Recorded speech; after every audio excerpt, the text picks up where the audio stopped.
4월 29일 화요일 경건의 시간을 갖도록 하겠습니다. 기도하겠습니다. 거룩하신 하나님 아버지, 오늘도 저희를 잠든 마음 가운데서 깨우시고 주의 말씀 앞으로 이끄시는 은혜에 감사드립니다.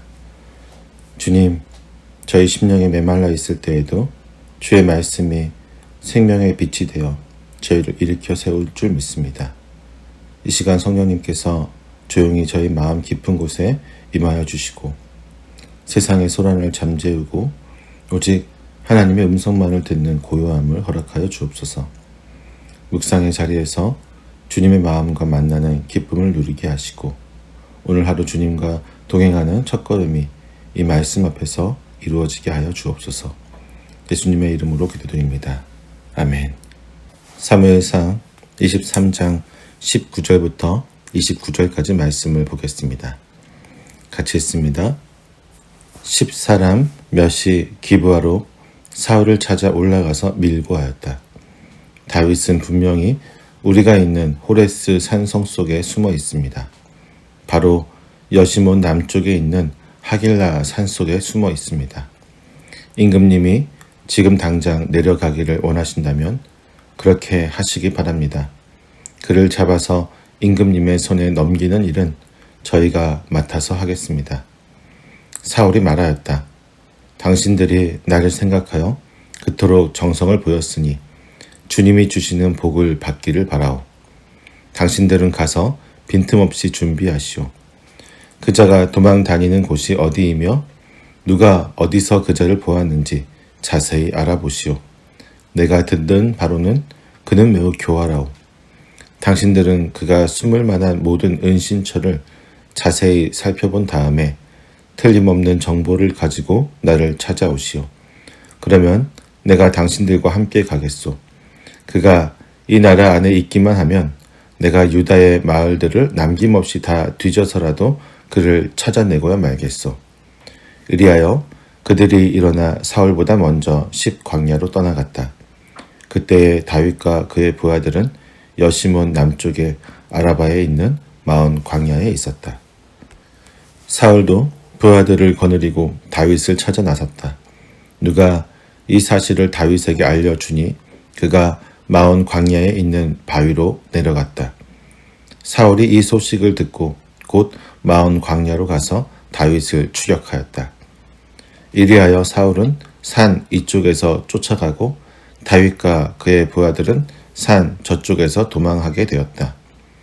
이렇게 다윗은 사울을 피하여 급히 도망하고 사울과 그의 부하들은 다윗과 그의 부하들을 잡으려고 포위를 하는데 갑자기 전령 한 사람이 사울에게 와서 블레셋 족속이 쳐들어왔으니 어서 돌아가야 한다고 보고하였다. 사울은 다윗을 추격하다 말고 돌아가서 블레셋 족속을 맞아 싸우러 나갔다. 그리하여 그곳 이름을 셀라 하마느곳이라고 부른다. 다윗은 엔게디 산성에 올라가 거기에 머물러 있었다. 아멘.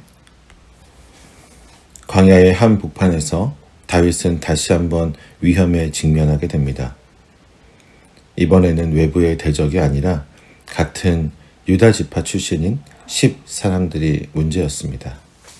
본문에서 10사람들이라는 표현은 10지역 전체를 가리키는 것이 아니라 그들 중 일부, 대표적인 몇몇 사람들을 의미합니다.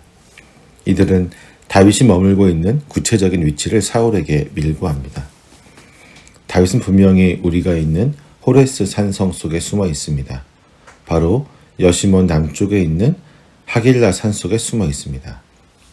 이러한 10사람들의 고백은 다윗의 위치를 꽤 정확히 알고 있었음을 볼 수 있습니다.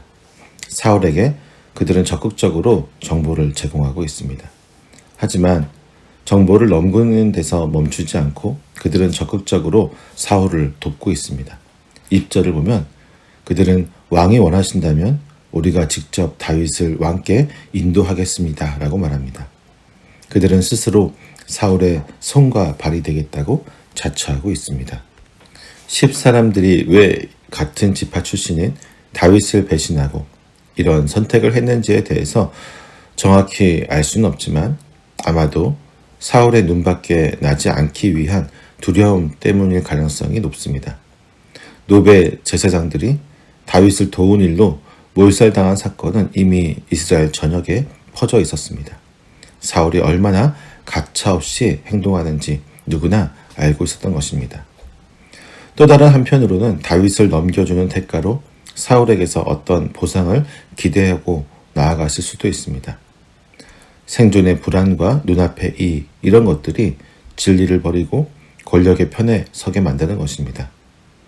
이러한 상황을 알게 된 다윗은 이 배신에 대해서 개인적인 복수를 택하지 않습니다. 시편 54편을 보면 다윗은 이 10사람들의 배신 앞에서 하나님께 자신의 억울함을 맡기고 하나님의 정의에 호소합니다. 그는 인간적인 보복을 선택하지 않고 하나님의 공의에 자신을 온전히 맡기고 있습니다. 우리도 때로는 외부의 적보다 가까운 사람들의 실망스러운 선택 앞에서 더 큰 상처를 받을 때가 있습니다. 그때 우리는 어떤 길을 선택하게 될까요? 눈앞의 분노에 이끌릴 것인가? 아니면 하나님께서 옳게 판단해 주실 것을 믿고 맡길 것인가? 다윗은 하나님의 손에 자신을 내어 맡겼습니다. 그 믿음이 결국 다윗을 끝까지 지키는 힘이 되었던 것입니다. 10사람들이 다윗의 위치를 밀고 하자 사울은 매우 이례적으로 그들을 축복합니다. 21절을 보면 주님이 주시는 복을 받기를 바란다고 사울은 말합니다. 사울의 축복은 그의 영적인 상태를 여전히 보여주고 있습니다. 하나님께서 기름 부으신 다윗을 밀고 한 행위를 오히려 복을 받는 일로 그는 생각하고 있는 것입니다. 사울은 신앙의 언어를 사용하고 있지만 그 마음은 하나님의 뜻과는 완전히 멀어져 가고 있습니다. 사울은 10사람들에게 다윗을 잡기 위해 좀 더 정확한 정보를 모아오라고 요청합니다. 그는 성급히 군대를 움직이기보다는 그일라 사건처럼 다윗이 미리 빠져나가는 일을 막기 위해 신중을 기하려고 하는 것입니다.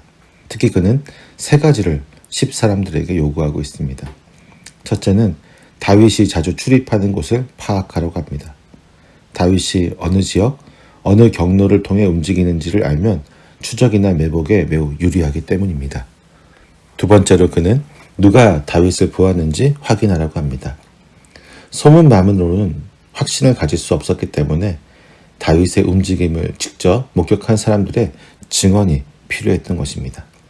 셋째로 다윗이 숨는 장소를 면밀하게 파악하라고 지시합니다. 만약 급습을 하게 된다면 다윗이 숨을 수 있는 모든 가능성을 차단해야 했기 때문입니다.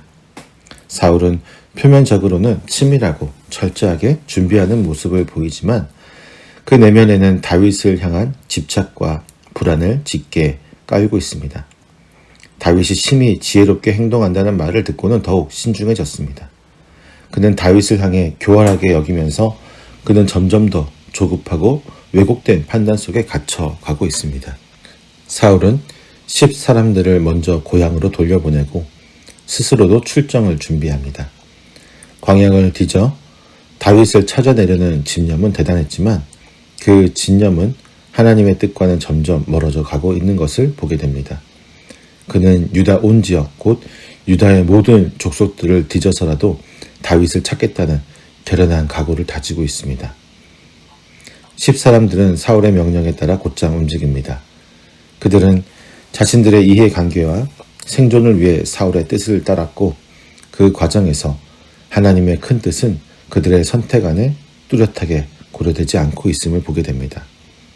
우리 역시 10사람들과 같이 행동하고 있지는 않는지 돌아보아야 할 것입니다. 우리가 정보를 얻고 계획을 세우고 행동을 할 때 그것이 과연 누구를 위한 것인지 그리고 어떤 뜻을 따르는 것인지 분별할 수 있어야 합니다. 열심만으로는 온전히 하나님의 뜻을 따르는 길을 걷고 있다고 말할 수 없습니다. 다윗이 10사람들의 밀고를 피해 몸을 숨긴 곳은 마온 광야였습니다. 10광야에서 남쪽으로 약 5km 떨어진 이 지역은 거친 바위산들이 펼쳐진 황량한 땅이었습니다. 다윗은 추적자들의 눈을 피해 마온 광야에서도 특히 은신하기 좋은 바위산으로 옮겨갔습니다. 하지만 다윗의 새로운 은신처도 오래 숨겨지지는 못했습니다. 사울은 다윗이 마온 광야에 있다는 소식을 듣고 군대를 이끌고 그를 추격하기 시작합니다. 바위산을 사이에 두고 사울의 군대가 다윗을 포위하려 할 때 상황은 매우 위태롭게 전개되었습니다. 사울은 부대를 둘로 나누어 산을 양쪽으로 에워싸며 다윗을 몰아가려고 했습니다. 다윗에게는 사실상 거의 탈출할 방법이 남아있지 않는 절체절명의 순간이 도고 있습니다. 그러나 이때 전혀 예상치 못한 일이 발생했습니다. 익명의 정령이 달려와 블레셋 사람들이 이스라엘 땅을 침략했다는 소식을 사울에게 전하는 것입니다. 사울은 이 급박한 소식을 듣고 어쩔 수 없이 다윗을 추격하는 것을 포기하고 나라를 지키기 위해 발걸음을 돌리게 됩니다. 단순한 우연처럼 느껴질 수도 있지만 하나님께서는 다윗이 스스로의 힘으로 벗어날 수 없는 그 위기의 순간에 섬세한 방법으로 다윗을 지키고 계신 것입니다. 그리고 이 일은 사울에 대한 간접적인 메시지가 되었을 것입니다. 왕으로서 그는 나라를 지켜야 할 본분을 잊고 사적인 감정에 따라 움직이고 있었던 것입니다. 결국 블레셋의 침공은 사울에게 주어진 하나님의 경고처럼 다가왔습니다. 다윗은 이 극적인 구출을 기념하기 위해 그곳을 셀라 하마느곳, 분열의 바위라고 불렀습니다. 그것은 마치 두 부대가 하나의 바위를 사이에 두고 갈라졌던 사건을 상기시키는 장소가 되었던 것입니다. 이후에 다윗은 더 깊은 은신처인 엔게디로 이동하게 됩니다. 엔게디는 사해가 내려다 보이는 가파른 바위지대에 위치한 곳으로 먹을 것과 물이 풍부하고 높은 지형 때문에 방어가 유리한 이상적인 피난처였습니다. 다윗은 계속 쫓기고 있었지만 그 속에서도 하나님은 계속 그를 인도하고 계십니다. 때로는 사람들의 배신을 경험하고 때로는 막다른 골목에 몰렸지만 다윗은 광야의 위기 속에서도 하나님을 신뢰하며 걸어가는 길을 배워가고 있었습니다. 이 긴박한 도망의 여정 속에서 다윗은 살아남는 것만이 아닌 하나님의 인도하심을 따라 한 걸음 한 걸음 나아가고 있는 것입니다. 하나님이 세우시는 왕으로 빚어가는 그 여정 가운데 다윗은 순종하며 걷고 있습니다.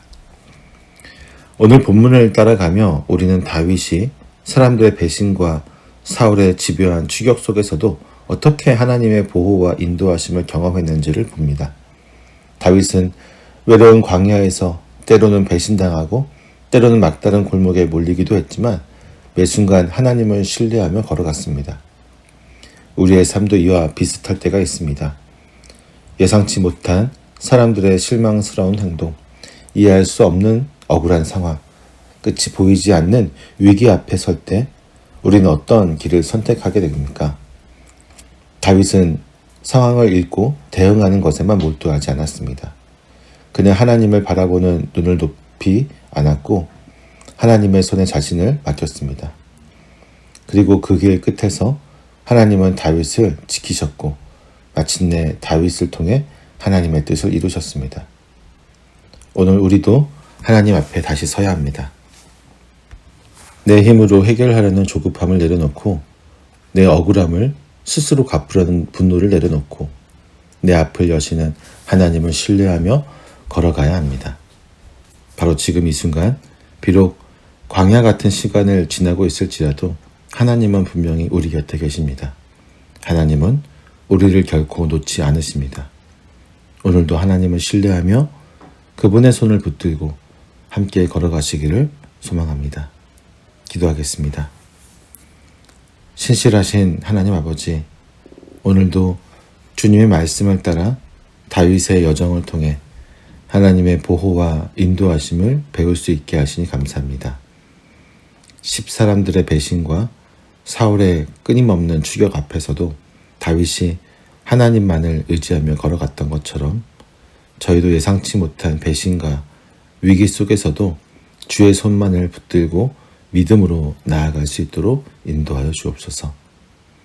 저희는 때로 억울한 상황 속에서 분노하며 스스로 모든 것을 해결하고자 했던 마음을 가지고 있었습니다. 그러한 마음을 놓게 하시고 하나님의 손에 저희의 삶을 온전히 맡길 수 있도록 인도하여 주옵소서. 오늘도 저희를 보호하시고 주님의 뜻 가운데 온전히 걸어가게 하옵시고 광야의 한복판에서도 하나님을 바라보는 눈을 잃지 않게 하여 주시옵소서. 우리 주 예수 그리스도의 이름으로 기도드립니다. 아멘.